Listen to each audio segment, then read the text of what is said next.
출발 새 아침.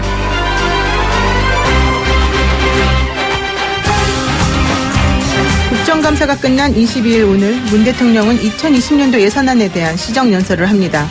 주요 키워드는 경제활력 제고, 공정사회 실현, 국민 통합 등이 될 전망입니다. 내년 예산 513조 5천억 원이 12월 2일까지 본회의에서 처리되어야 하는 거죠. 시정연설이라고 하는 것은 국가 원수 등이 국정 운영에 관해 설명하는 연설로 국회법 84조에 근거합니다. 대통령 취임 직후에는 일자리가 키워드였고, 두 번째는 사람 중심 경제와 개헌에 대한 구체적인 구상, 그리고 그 뒤에는 한반도 평화와 포용 국가가 핵심이었습니다. 하지만 자유한국당은 첫 시정연설부터 문 대통령에게 무박수로 대응하고 모니터에 팻말을 붙이는 등 항의 퍼포먼스를 이어왔습니다. 두 번째 땐 상복 차림에 근조 리본을 달고 연설 도중 피켓 시위를 하기도 했죠. 조국 대전으로 대립의 끝에 서 있는 현재 대한민국 제1야당은 대통령의 네 번째 시정연설을 또 어떻게 맞이할지 궁금하기만 합니다. 싸울 땐 싸우더라도 웃으며 악수를 청하고 상호 간의 협치 정신을 발휘하는 정치권의 여유가 아쉬운 상황입니다. YTN 라디오 노영의 출발 새 아침 지금부터 시작합니다.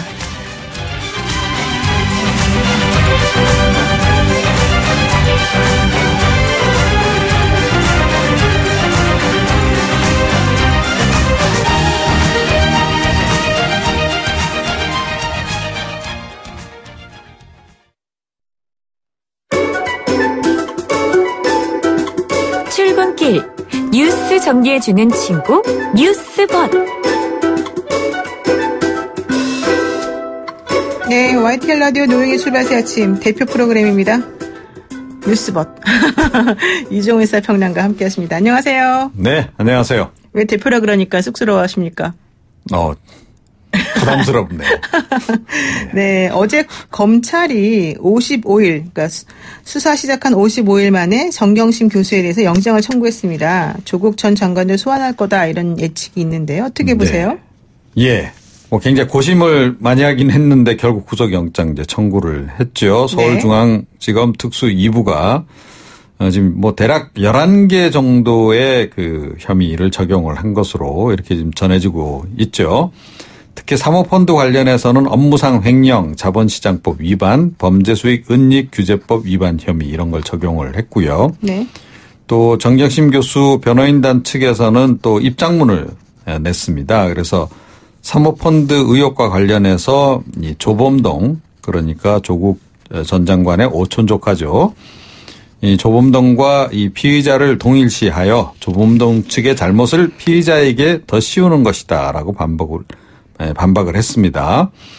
그러면서 이 영장 청구 사실이 총 11개로 기재가 돼 있는데 실제 의혹은 두 가지다. 네. 하나는 딸 입시 문제고 하나는 사모펀드 투자 관련이다라고 설명을 했습니다. 지금 11개 혐의 가운데서 최소 4가지 이상에 관련해서 조 전 장관이 직간접적으로 관여됐을 것으로 검찰이 보고 있다고 하고요. 네. 그래서 소환 조사가 머지않았다 이런 관측입니다. 지금 4가지는 허위 작성 공문서 행사, 위계 공무집행 방해, 증거 위조 교사, 증거 은닉 교사. 지금 이렇게 지금 4가지로 돼 있고요. 하지만 기타 사모펀드 투자랄지 웅동학원 허위 소송 관련 부분도 조사가 필요한 것으로 이렇게 판단 내리고 있다고 합니다. 어떻게 보세요, 영장? 내일 정도에 실질 심사 있을 것 같은데. 네. 발부가 될 겁니까? 안 될 겁니까?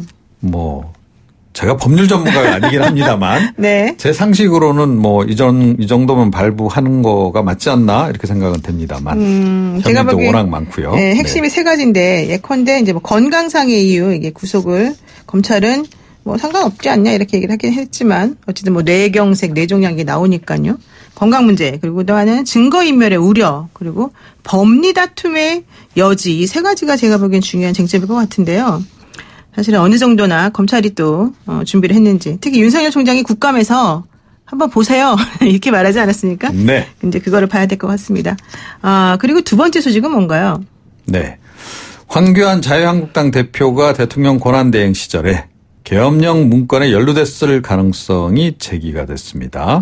네. 임태원 군인권센터 소장이 어제 기자회견을 열었고 이 황 대표가 기무사 계엄령 문건 작성 과정에 연루됐을 가능성과 관련된 증거를 확보했다라고 이야기를 하면서 기무사 계엄령 문건, 전시 개업 및 합수 업무 수행 방안의 원본, 현 시국 관련 대비 계획을 입수했다라고 밝혔습니다. 그 내용도 좀 공개를 하긴 했는데요. 네. 그러니까 지난해 7월에 이철희 더불어민주당 의원이 이제 공개를 하지 않았습니까? 이제 앞서 말씀드린 전시 개업 및 합수 업무 수행 방안이라고 하는 그런 문건인데, 네. 그거의 원본이란 얘기입니다. 그래서 여긴 굉장히 구체적인 정황이 이제 담겨 있는 그런 상황이고요. 네. 탄핵 이틀 전, 그러니까 3월 8일이 계엄령 선포 디데이였다. 뭐 이렇게 지금 알려지고 있습니다. 임 소장 황 대표가 이 권한대행 직무가 개시된 이후 2016년 12월 9일, 2017년 2월 15일, 그리고 2월 22일 세 차례 이제 국가안보회의 NSC에 참석을 했다는 거죠. 자, 그런 것으로 볼 때 이 시기상 역시 뭔가 좀 이 황교안 그 대표가 알았을 그런 이제 정황이 있다. 이제 이런 얘기입니다. 네. 뭐 NSC에 참석을 하지 않더라도 뭐 군에서 이런 중대 문건을 작성을 했다면 대통령 권한대행에게 보고하지 않고 군이 임의로 했을 가능성은 상대적으로 좀 희박하다. 이렇게 봐야 되겠죠. 그렇죠. 자, 이와 관련해서 더불어민주당은 검찰 수사를 촉구했고요. 정의당은 국정조사를 제안을 했습니다.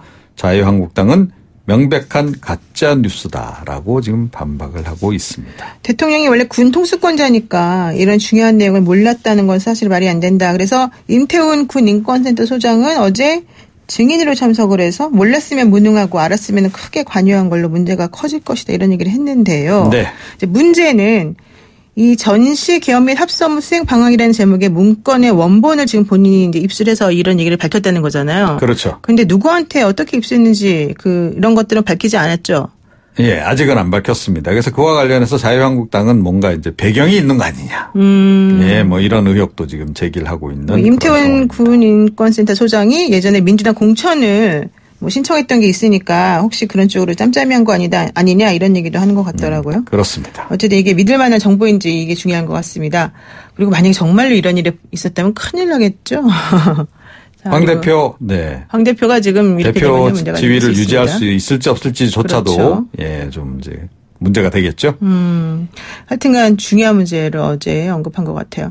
그리고 또 세 번째, 문재인 대통령이 오늘 국회에서 시정연설을 하고 이낙연 총리가 일왕 즉위식에 참석한다 이런 얘기네요. 네, 문재인 대통령이 오늘 이제 내년도 예산안 관련해서 이 시정연설을 하는 겁니다.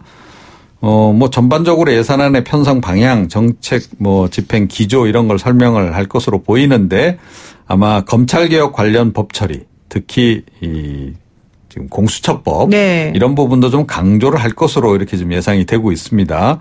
문재인 대통령이 어제 안 그래도 주요 종교 지도자들을 청와대로 초청해서 오찬간담회를 가졌죠. 네. 이 자리에서도 이 공수처 설치 부분에 대해서 개혁에 반드시 필요한 조치다라고 이제 언급을 했고요.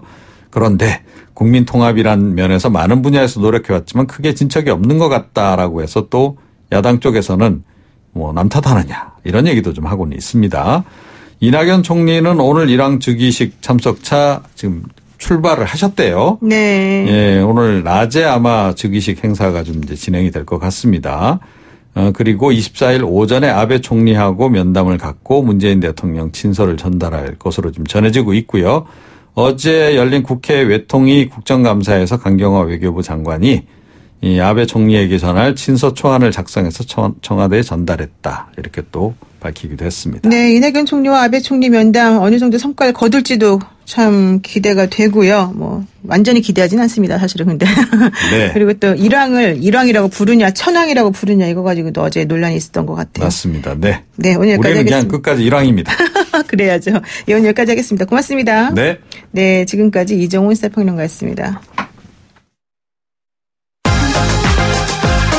아침을 시작하는 슬기로운 방법. 오늘 내게 이로운 뉴스. 노영희의 출발 새 아침 슬기로운 인터뷰. 단식 농성을 흔드는데요. 너 한두 끼 굶다가 말겠지 뭘 그래. 장사 하루 이틀 하나. 장사 하루 이틀 하나. 이제 나는 이름 하나로 나의 용감함을 보여주지. 와우. 이명박. 어른이 여러분, 국회의원이 되는 거 어렵지 않아요. 집권 여당의 수뇌부와 친해져서 집권 여당의 공천을 받아 여당의 텃밭에서 출마를 하면 되는데 올 한 해 가장 큰 웃음을 우리에게 선사해 주신 마포에 있는 한 국회의원에게 돌려주십니다. 네, 반복된 일상 속에서 시원한 웃음을 주면서 우리의 속을 시원하게 풀어 헤쳐줬던 이게 바로 개그, 정치 풍자 개그인데요. 지금 싱크 들으셨죠? 답답한 정치를 제대로 비틀고 팍팍한 서민들에게 해악으로 위로가 되어주던 정치 풍자 개그였습니다. 그런데 이렇게 우리를 시원하게 해주던 이 풍자 개그가 어느 순간부터 사라진 것 같아요. 이게 다 어디로 간 걸까요? 개그맨 황현희 씨와 이야기 나누겠습니다. 안녕하세요. 네, 안녕하세요. 개그맨 황현희입니다. 네, 사실 제가 이 재밌던 게 다 어디로 간 걸까요로 황현희 톤으로 해야 되는데 제가 못해요. 한 번만 해주세요. 네, 다 어디로 간 걸까요? 예. 그렇게 하는 거군요. 왜 이러는 걸까요? 예, 예. 저는 오랜만에 하네요. 그러니까 썩 좀 이렇게 오리지널리티가 없는 것 같은데 어쨌든 자, 네. 황현희 씨가 언제 데뷔하셨죠? 제가 2004년도 KBS 공채 19기로 데뷔를 했습니다. 아, 2004년에 공채로 데뷔하셨군요. 그때는 네. 개그가 어떤 게 유행했었나요? 그때는 아마 공익 코미디, 이제 개그 콘서트가 1999년부터 시작이 됐으니까요. 네. 그때 한창 박준영 선배님의 등장으로 이제 개그 콘서트가 엄청난 인기를 끌고 있었죠. 뭐 생활사투리라는 코너라든가, 뭐 우비삼남매, 그리고 생활사투리 무비한, 뭐 그런 코너가 굉장히 좀 인기가 많았어요. 갈갈이 뭐 이런 거 아니었나요? 맞습니다. 갈갈이 장군지. 옥동자 선배, 예. 네, 정치 풍자는 아니겠지만. 어쨌든 그래서 그렇죠. 개그가 옛날엔 상당히 정말 재밌었었고, 온 가족이 둘러앉아서 이야기하면서 가족 우애를 또 다지는 그런 시간이 되기도 했는데, 네. 그때 당시에는, 우리가 알고 있는 수많은 정치 풍자들이 많았던 것 같아요. 그때 어떤 게 인기 코너였습니까?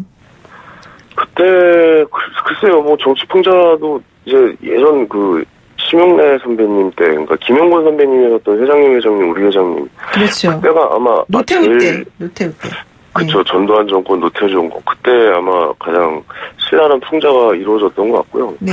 그게 좀 공격 코미디라는 장소로 옮기면서 다소 좀 그때보다는 전체를 만족시키는 이제 코너를 만들어야 되다 보니까 다소 좀 정치 풍자가 옛날보다는 좀 많이 시들해졌던 건 사실이죠. 그러니까 그때 이제 김영곤 씨 물론 돌아가셨습니다만 회장님, 우리 회장님 이것도 재밌었고 그다음에 그렇죠. 탱자가라사대 최병서 씨 성대모사 묘사했던 거 예. 그런 것도 좀 재밌었던 기억이 나는데요.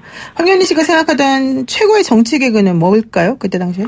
이거 뭐 지금이라도. 방금 말씀드렸던 뭐 회장님, 우리 회장님 저는 최고의 뭐 정치 풍자 코미디였다고 생각하고 그때 뭐 굉장히 내재된 의미가 좀 많았어요. 뭐 잘 돼야 될 텐데 하고 해서 그렇죠. 뭐 이마를 친다거나 뭐 턱을 친다거나 그러니까 정권을 상징할 수 있는 그런 행동들을 했었던 것도 있었고 아부하는 문화를 풍자하는 이제 개그도 있었고 예, 그 코너가 아마 전 제일 기억에 남는 것 같습니다. 사실 그때는 또 50 때 상당히 그 군부가 정권을 잡으면서 이게 좀 독재다 이런 얘기가 많았을 때 이런 풍자가 있었기 때문에 더더욱 용감하고 더더욱 시원하게 우리에게 좀 가슴을 뚫리게 해줬던 게 아닌가 생각이 드는데 네네. 이 정치 개그가 이제 없어졌단 말이에요. 언제부터 없어진 건가요, 이게? 요즘에는 거의 완전 이제 실종이 됐다고 보고요. 왜냐면 이제 어떻게 보면은 요즘 프로그램을 만들다 보니까 한쪽의 편을 드는 정치 개그를 한다. 그러니까 예전처럼 군부 독재 정권은 누가 봐도 잘못된 정치를 하고 있다라는 인식도 이제 많이 없어지기도 했고. 네. 그다음에 한쪽 편을 들다 보면 다른 한쪽의 항의를 이제 받게 되는 그 상황이 요즘 이제 벌어지다 보니까. 네. 아무래도 요즘 개그 아이디어 회의는 이제 웃기려고 하는 아이디어 회의가 되는 게 아니라. 어떻게 하면 이제 욕을 안 먹는 아이디어 회의가 될까라는 고민을 좀 많이들 하는 것 같아요. 요즘 개그맨들 사이에. 아, 욕을 안 먹는 개그 이걸 위해서 그렇죠, 고민하는 그렇죠. 상황이 되어버렸다. 이거 상당히 좀 아이러니한데요.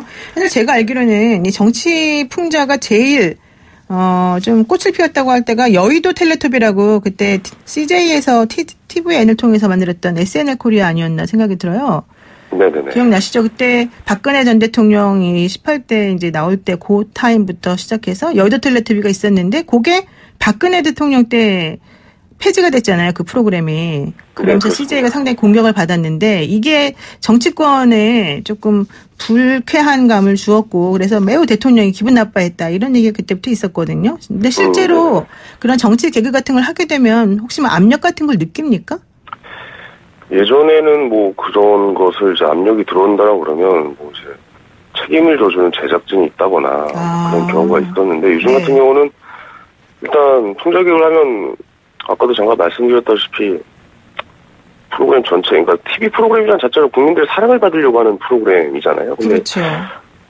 어떤 말을 하든 반에게 욕을 먹는 상황을 계속 벌어지다 보니까 그런 상황을 이제 만들기가 힘들었을 것 같고 여의도 텔레토비 같은 경우는 정말 잘 만들어진 풍자 코너죠. 왜냐하면 양쪽을 그러니까 그때 당시에 뭐 안철수 후보라든가 뭐 지금 대통령이신 뭐 문재인 후보라든가 그렇죠. 뭐 그때 박근혜 후보라든가 뭐 이정희 후보라든가 전체를 다 가지고 다뤘던 소재 그 정책 코미디였거든요. 네. 그렇다 보니까 모두에게 욕을 놓는, 그러니까 양쪽 모두에게 욕을 놓는 그런 코너가 되는 바람에 좀 그렇게 된 게 있습니다. 그래서 요즘에는 그렇게 사전에 뭐가 좀 압력이 들어온다거나 그러기보다는 개그맨들 스스로, 그러니까 제작진 스스로가 그런 방향으로 가지 않으려고 하는 그런 어떻게 보면 방법이 생긴 거죠. 그러니까 좀 전에 말씀하신 것 중에 하나가 제작진이 그때는 좀 방패막이가 되지기도 했는데 지금은 그렇지 않기 때문에 네네네. 그렇죠. 개그맨들 스스로가 이제 몸을 좀 사려야 되는 부분이 있다. 그리고 전방위적으로 모든 사람들에 대해서 정치 풍자를 하려고 하다 보니까 모든 것에서 욕을 먹더라.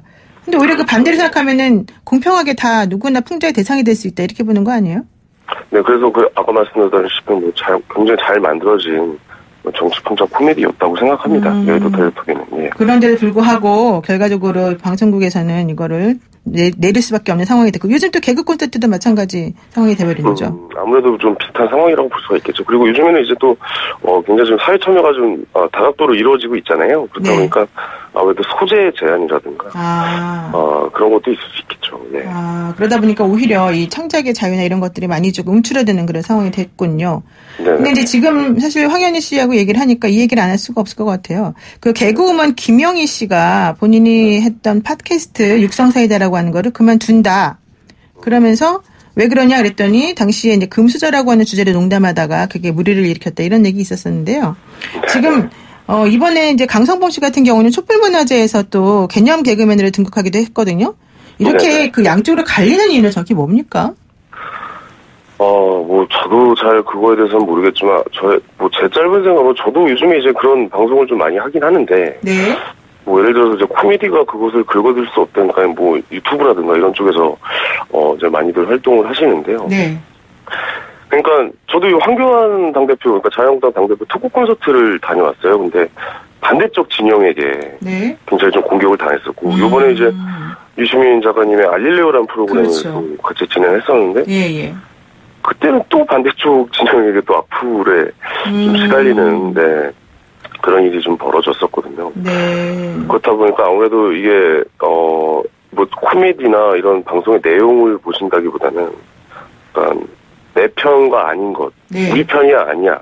그렇죠. 이런 것을 주로 좀 많이 따지다 보니까 좀 그런 쪽에서는 좀 다양한 시선에서 그분들의 생각을 전해드린다라는 생각으로 했던 방송들인데 좀 안 좋은 말로 좀 돌아오다 보니까 좀 그런 것이 좀 개인적으로는 좀 안타까운 것 같습니다. 좀 배타적이기도 하고 상당히 과격하게 남을 공격하는 데 사용하기도 하고 좀 그런 거라는 거죠? 지금 얘기가? 그렇죠. 그러니까 거의 이제 분위기가 내 편이니까 무조건 편을 들어야 된다. 잘했든 못했든. 네, 다르지 못했든 뭐 다른 사람의 생각은 중요하지 않고 내 편이니까 무조건 편을 들어줘야 된다라고 말씀들을 하시면은 사실 좀 그런 것을 하기는 그렇죠. 굉장히 좀 부담스럽긴 하는데 저는 어떻게 보면 연예인들이 그런 소신된 행동 이건 본인들의 자유라고 생각합니다. 근데 사실 황현희 씨 같은 경우는 요즘 유튜브 알릴레오 유시민 노무현 재단 이사장이 운영하고 있는 알릴레오에서 또 사회도 맡고 그러잖아요. 그러다 보면 사실 알릴레오라고 하는 그 유튜브는 좀 정치 성향이 있는 유튜브라고 우리가 알고 있기 때문에 그런 경우에는 오히려 본인이 어떤 소신을 펼치고 이제 한다는 것을 직접 그냥 공개적으로 보여주고 하는 거긴 한데 그것 때문에 좀 힘든 일도 있고 그럽니까? 네, 방금 말씀드렸다시피 뭐 그런 내용들이고요. 일단 그런 게 뭐랄까요 좀 마이크를 잡은 사람의 숙명이라고 생각하거든요. 그러니까 어차피 뭐 선택은 유권자분들이 하는 거고 시청자분들이 하시는 거고. 그렇죠. 그렇다면 그분들의 생각을 과연 어떻게 좀 웃음을 통해서 좀 더 쉽게 설명을 해드릴 것인가라고 생각을 해보고 방송을 했는데 저의 자질이 좀 부족한 건지 많이 부족하다고 생각하고 있습니다. 더 열심히 하도록 노력해야죠. 건강한 웃음 드리기. 말씀을 마무리해버리시네. 예. 하여튼 1차원적인 개그가 그냥 너무 넘쳐나니까 그런 게 아닐까 또 생각이 들기도 합니다. 어쨌든 오늘 말씀니까 듣겠습니다. 고맙습니다. 네, 감사합니다. 네, 지금까지 개그맨 황현희 씨였습니다.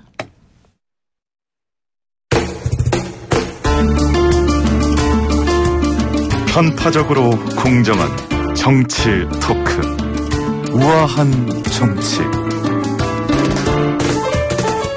네, 우아한 정치 대명사 바른미래당의 이혜훈 의원 모시고 저희가 한번 얘기해 보겠습니다.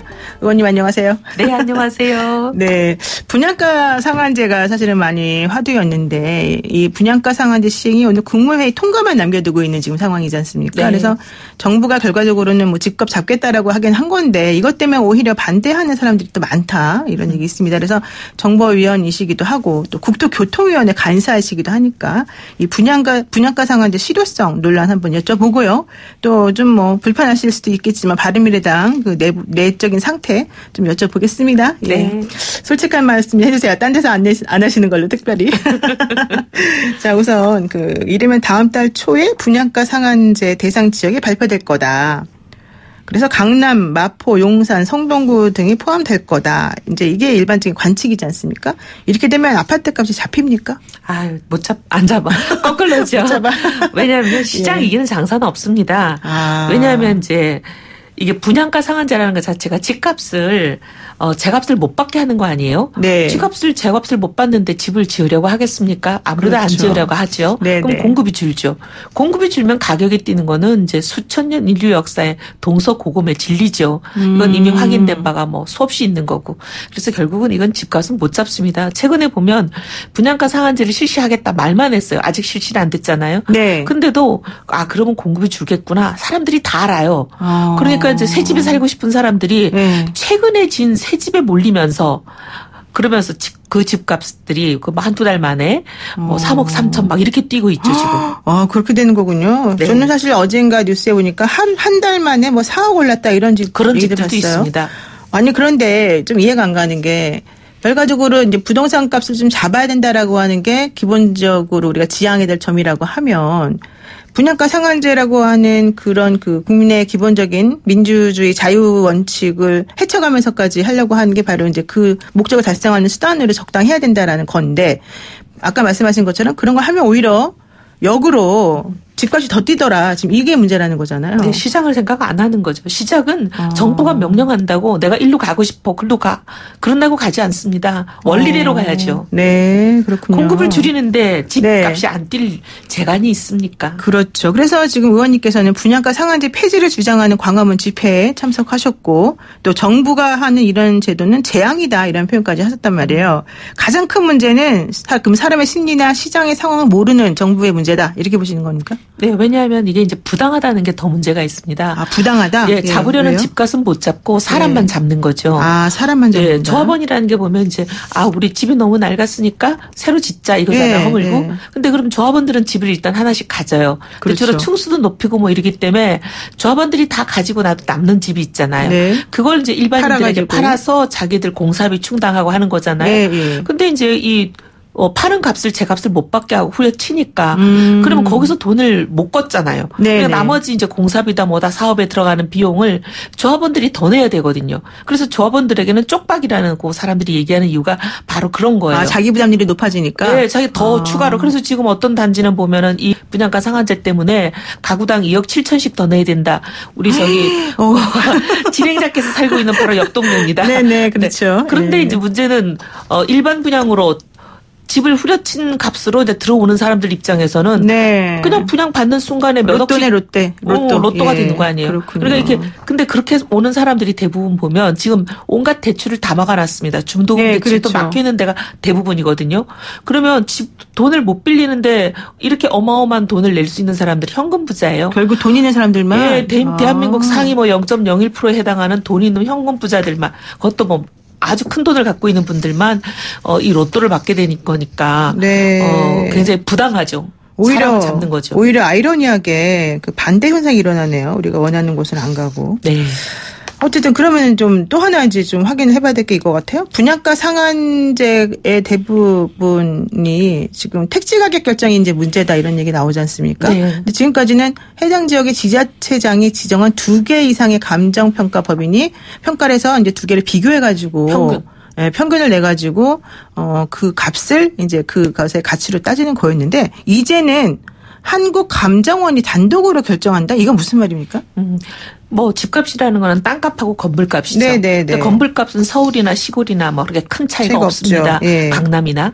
근데 이제 땅값이 이게 천지 차이가 나는 거잖아요. 네. 근데 이 땅값을 팔린 게 아니기 때문에 얼마쯤 팔릴 건지 누가 예상을 해줘야 되잖아요, 전문가가. 네. 근데 그걸 지금까지 이제 구청이 평가업체에다가 의뢰를 하면 뭐 2개 해가지고 2개 평균을 냈었는데 네. 이번에 이제 분양가 상한제를 실시하면서 정부가 뭘 바꿨냐면 그 한국감정원이라고 국토부 산하 정부기관이에요. 그렇죠. 국토부 장관이 딱 손에 쥐고 있는 곳이죠. 그분들이 사실상 단독으로 결정하게 바꾼 거예요. 네. 그러니 땅값을 얼마나 쳐주겠습니까? 네. 굉장히 분양가를 낮게 잡는데 이분들이 굉장히 큰 역할을 하게 될 거로 보는 거죠. 아, 그렇게 되면은 지금 의원님 말씀하신 것처럼 기존의 조합원들은 자기 부담률이 늘어날 수밖에 없고 네. 들어오는 사람들은 로또 맞을 확률이 높아지는 거다. 네, 근데 네. 그 로또는 돈 많은 현금 부자들한테만 갈 거다. 네. 이런 얘기를 하시네요. 원래 근데 그동안에 이제 감정평가하는 방식이 그렇게 뭐 2군데를 해서 평균으로 한 그런 것을 제안을 하면 이제 그 지주라 그래야 되나요? 그 조합원들이 우리가 못 받아들인다. 조합원이 아니라 이제 그 반대하는 사람들이겠죠. 그러면서 또 자기네들이 지정하는 감정업체에다가 맡겨가지고 또 해서 좀 할 수 있는 그런 게 그렇게 있잖아요. 못해요. 그냥 한국감정원이 네. 이제 자기들이 원하는 값을 조합과 구청이 가져올 때까지 계속 솔직히 반려라 그래야 되나요? 속된 말로 빠꾸 할 수 있어요. 반려하고. 근데 이거 그러니까 안 자기들이 됩니다. 원하는 그러면. 데까지 계속 갈 수 있는 거죠. 그럼 여기에 대해서는 아무것도 뭐 이게 막을 수 있는 방법이 없는 거예요? 그래서 제가 계속 반대하고 있는데 잘 안 되네요. 혼자서. 혼자만 반대하고 계시는 거예요, 지금? 그러면? 혼자만은 아니겠지만 네. 정부를 거대한 또 여당을 상대하기 굉장히 힘을 붙입니다. 아유, 그렇군요. 사실 우리나라 이제 부동산 값은 어떻게 해결할 수가 없는 부분인 것 같기도 하고 그냥 포기하는 게 나은지 진짜 이런 마음도 들기도 합니다. 물론 제 말이 지금 틀린 말입니다. 포기하면 안 되죠. 그런데 그 한국감정원에서 지금 이제 하는 것이 문제다라고 말씀하셨습니다. 근데 이게 왜 그러냐 하니까 너무 할 일이 많다, 감정원이. 근데 인원이 너무 적다 이런 거잖아요. 근데도 계속해서 감정원으로 일이 몰리는 건 왜 그러는 거예요?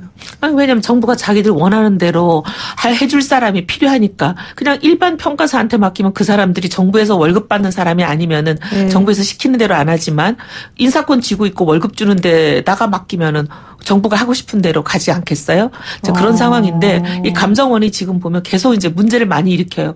작년에는 18개 단지를 소위 공시 가격이라고 하잖아요. 네. 땅값이나 집값 네. 평가하는 거. 네. 이걸 잘못 산정을 해가지고 사람들이 막 항의하니까 네. 실수를 인정하고 바꿔준 게 작년에는 18개 단지, 올해는 지금 아직 올해가 다 안 갔는데도 벌써 11개 단지나 발생을 했어요. 근데 뭐 한두 푼을 잘못 매기는 게 아니라 네. 18%씩 잘못 매겨요.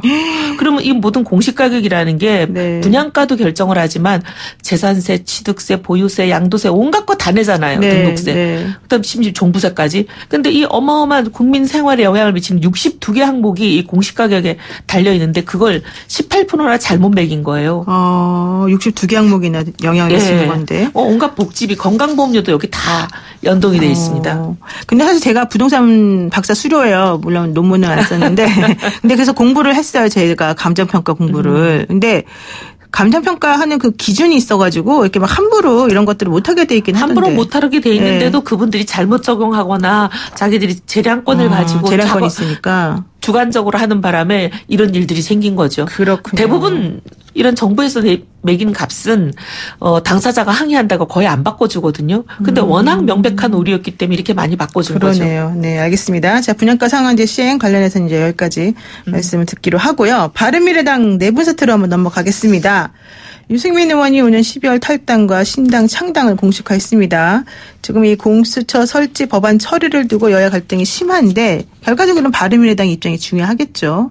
이게 149명이 찬성을 해야 되는데 뭐 양쪽 다 합쳐가지고 좀 애매하니까요. 그러면 한국당 반대가 23일까지 좀 기다려 보겠지만 안 되면 여야 4당이 공조하겠다고 민주당이 얘기를 했는데 바른미래당은 여기서 협조가 되는 당입니까? 안 되는 당입니까? 저기 갈라지죠. 손학규 대표를 손학규 대표와 가까운 사람들 몇 분이 당권파들은 찬성하고 있지만 네. 또 이제 예를 들면 바른정당계 출신들이나 이런 분들이 지난번 패트 때도 그거 반대하느라고 그렇죠. 당이 거의 양분된 거 아니에요? 네네 네. 그렇습니다. 그러니까 당권파와 비당권파가 다르게 할 거다. 그러니까 바른미래당에서는 뭐 통일된 어떤 그 투표 이런 것들을 강요하지 않는다 이런 얘기네요. 아니 그렇게 할 수도 없죠. 할 수도 왜냐하면 없고. 지난번에 당론 정하지 못했으니까요. 그렇군요. 당론을 3분의 2가 찬성을 해야 정하는데 그때 네. 3분의 2 숫자가 안 됐던 바람에 네. 당시 당권파라고 얘기하는 손학규 대표 그 무리들이 그 당론으로 정하지 못했기 때문에 각자 자기가 선택하는 거죠. 그러면은 의원님 말씀에 의하면은 표결을 붙여도 안 될 가능성이 있다 이렇게 보시는 거예요? 안 되게 하려고 저희들은 많이 안 되게 노력하죠. 하려고? 네. 아, 그렇군요. 네. 자, 좋습니다. 유승민 의원이 그리고 12월 탈당을 얘기를 하니까 손학규 대표가 기회주의자다. 그리고 뭐 이런 얘기하고 또 유승민 의원이 황교안 대표랑 만난다 그러니까 꼴통보수다. 뭐 이러면서 얘기했잖아요. 이거 어떻게 보십니까? 그러니까 한 사람에 대해서 실망하는 그 끝이 어딘가 요즘 매일매일 놀라고 있습니다. 실망의 끝은 어딘가? 예. 놀라고 있는데 예. 만약에 이제 유 대표와 황 대표의 만남이 이루어진다면 이루어져야지 지금 이 손 대표가 얘기하는 비판이 그렇죠. 예. 이제 비판을 할 수 있는 기회가 생기는 거 아니에요? 네. 근데 이제 만약에 이루어진다면 그 얘기는 유 대표가 지난번에 공개적으로 3가지 조건을 얘기했잖아요. 네. 보수 통합이 되려면 요 3가지가 먼저 있어야 된다. 그쵸. 첫 번째는 이제 탄핵 인정하는 거고 두 번째는 자유만 강조하던 보수의 가치를 공정 정의까지 확대해야 된다. 그리고 세 번째는 이렇게 불파불립.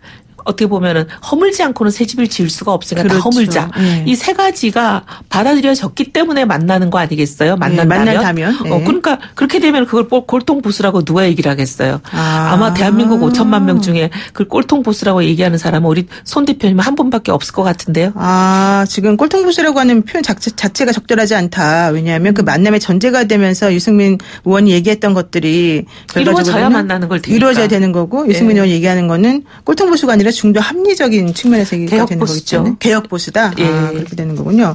지금 그런데 막 그 비당권파에서는 손학규 대표를 막 추하다 이런 얘기까지 얘기를 하고 있어요. 근데 왜 이러는 거예요? 자꾸 왜 이렇게 안 맞아요? 원래 대표까지 사실 했으면은 뭔가 조금 우리 당에서 차지하는 뭐 추구하는 가치 이런 거 하나 맞으니까 사실은 대표를 하신 거 아니에요? 그럴 줄 알았죠. 아, 근데 그럴 이제 줄 사람이라는 존재가 네네. 생각하고 영 다르게 가는 사람 많이 안 겪어보셨어요? 그렇죠. 사실 네. 많이 봤죠. 그렇게 이제 보니까 많이 달라지더라. 그 자리에 앉고 나니까 이런 얘기십니다. 그렇습니다. 바른미래당 이제 앞으로 방향에 대해서 의견이 분분한데요. 바른미래당의 그 제3지대론, 호남세력 연합론, 또 개혁보수, 독자생존론 되게 복잡하고 많네요. 이거 어떻게 해야 돼? 누구 하나 혼자서 할 수 있는 건 아니잖아요. 이제 앞으로 이제 정치 상황에 따라서 이게 맞물려 돌아가는 거니까 지금 뭐 어떻게 가겠다고 말을 한다고 해서 그대로 갈 수 있는 가능성이 있는 것도 아니고 네. 좀 더 지켜보고 노력해야죠. 노력하고 상황이 돌아가는 거와 맞물려서 결정이 될 겁니다. 근데 지금 이제 사람들이 궁금해하는 거는 바른미래당은 정말 다시는 합쳐질 수 없느냐 이런 얘기 하나 하고요. 또 하나는 바른미래당이 추구하는 게 결국 바른미래당이 좀 제대로 된 그 새로운 당으로 좀 정말로 태어나서 좀 제대로 된 가치를 대한민국에 뿌리 내려보자. 이거가 원래 핵심인데 그렇게 하기 위해서 뭐 지금 한국당하고의 합치 이런 문제랑 떠나서 독자적으로 할 수 있는 게 뭐냐 그러면 이런 얘기 하는 분들이 있거든요. 저희 창당 정신은 그거예요. 개혁적인 보수와 합리적인 중도가 네. 연합하여서 새로운 정치를 도모한다. 네. 그게 창당 정신이고 합의였어요. 선언문에도 그렇게 돼 있죠. 근데 이제 막상 당을 합하고 나서 이제 손학규 대표를 중심으로 한 일부 의원들이 네네. 이제 그걸 못 받아들이겠다. 그렇죠. 왜냐하면 나는 지역이 기반이 호남인데 호남에서는 보수라는 말 자체가 굉장히 이제 오염돼 있어가지고 보수라는 말 자체를 쓰면 무슨 주홍 글씨를 단 것처럼 되기 때문에 네. 보수를 못 받아들이겠다. 이러면서 이제 갈등이 시작된 거죠. 그렇죠. 그래서 보수를 못 받아들이겠다는 사람과 개혁적 보수를 하겠다는 사람이 같이 가기가 굉장히 어려운 그런 국면이지요. 그러니까는 네 분이 뭐 좀 봉합이 돼서 잘 다시 되기는 좀 어려워 보인다. 이런 얘기네요. 제가 봐도 이제 손 대표님이 물러나시면 일이 깨끗하게 해결이 되는데 그러네요. 예. 지금 뭐 반년 이상을 저렇게 물러나지 않겠다고 하시니 그렇죠. 참 난망입니다. 그런데 사실 그동안에 그럼 빨리 왜 정리 안 되고 이렇게까지 계속 말이 많냐 이런 얘기할 때 사람들이 국고보조금 때문에 이런 얘기도 해요. 맞아요. 누구의 국고보조금이요? 그 바른정당이 이제 그 현재 그 사람 차지한 숫자가 많으니까 이제 국고보조금 같은 게 많이 나오는데 이런 것들을 나눠 가져야 되니까 힘든 거 아니야? 뭐 이런 얘기 나오는데 그건 어떻게 됩니까? 그건 우리 마음대로 나눠 가질 수도 없고요. 네. 뭐 국고보조금이라는 게 우리 돈이다. 그래서 우리끼리 나눈다. 그건 불가능한 얘기예요. 그렇죠. 네. 만약에 국고보조금을 정말 신경을 쓴다면 11월 15일 국고보조금이 나오기 전에 그 보조금을 그렇죠. 받으려고 탈당하고 창당하겠죠. 저희가 그렇게 하지 않는 거는 국고보조금 때문이 아니라는 거를 네, 입증할 오히려. 수 있는 네. 증거가 아닐까 싶습니다. 네, 그러니까 그런 건 전혀 상관이 없이 순수하게 얘기하는 거다. 네, 됐습니다. 여기까지 말씀 듣겠습니다. 고맙습니다. 네, 지금까지 감사합니다. 바른미래당의 이혜원 의원이었습니다.